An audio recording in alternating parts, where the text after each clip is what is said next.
سمجھیں کتنا منفی ذہن کا وہ انسان ہے جو ہر وقت صحابہ کی لڑائیوں کے تذکرے کرتا رہتا ہے۔ اس نے یہ کر دیا تھا، اس نے وہ کر دیا تھا، اس نے ایسے کر دیا تھا، اس نے ایسے کر دیا تھا۔ اللہ کے بندو، تمہیں نماز آتی نہیں، روزے رکھتے نہیں، زکوٰۃ تم دیتے نہیں، تمہارے چہروں پہ سیاہی پھیلی ہوتی ہے اور سنت رسول کبھی سجی نہیں، زندگی کے پرلے درجے کے تم جھوٹے اور باتیں کرتے ہو اللہ کے نبی کے ساتھیوں پہ۔ انسان کو شرم آنی چاہیے کہ اللہ نے ان کی صفتیں کیا بیان کی ہیں، ہم کس موضوع کے اندر لگے ہوئے ہیں۔ ان موضوعات جو موضوعات امت کو تقسیم کرتے ہیں، ان موضوعات کے بیان کرنے پر ہی پابندی ہونی چاہیے۔ کسی کو جرت ہی نہ ہو کہ صحابہ کے اختلافات کو ڈسکس کرے۔ وہ انسان کیا انسان ہے جو برسرے منبر آ کے اپنے ماں باپ کے اختلافات کو بیان کرتا ہے۔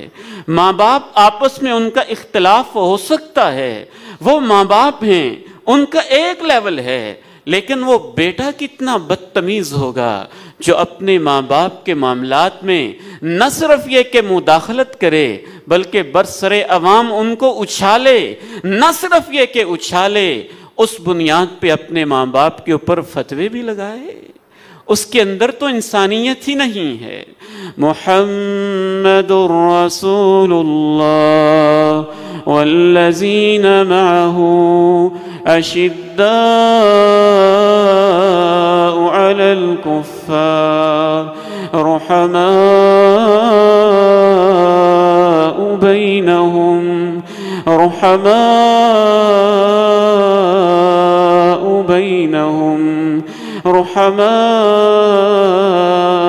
بینہم تراہم رکعا سجدا یبتغون فضلا من اللہ ورضوانا وَيُؤْثِرُونَ عَلَىٰ أَنفُسِهِمْ وَلَوْ كَانَ بِهِمْ خَصَاصَةٌ۔ قرآن تو کہتا ہے میرے پیغمبر کے صحابہ ایسے ہیں، خود بھوکے رہتے ہیں دوسروں کو کھلا دیتے ہیں، خود پیاسے رہتے ہیں دوسروں کو پلا دیتے ہیں۔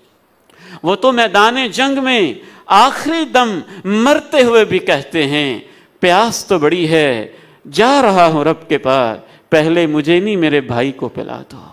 قرآن تو صحابہ کے تذکرے ایسے کرتا ہے۔ تم غلط راہوں پہ چل پڑے ہو، دشمن اپنے پروپیگنڈا میں کامیاب ہو گیا ہے۔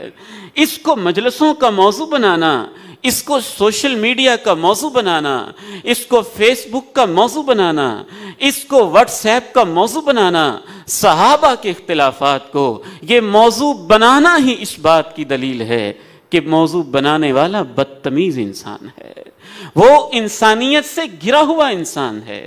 گزرے ہوئے لوگوں کی خوبیاں بیان کی جاتی ہیں۔ انسان ہونے کے ناطے اگر تسامحات ہو بھی گئے ہیں تو ان کا تذکرہ قرآن مجید کا منہج نہیں ہے، اللہ کے پیغمبر کا طریقہ نہیں ہے، سلف صالحین کا انداز نہیں ہے۔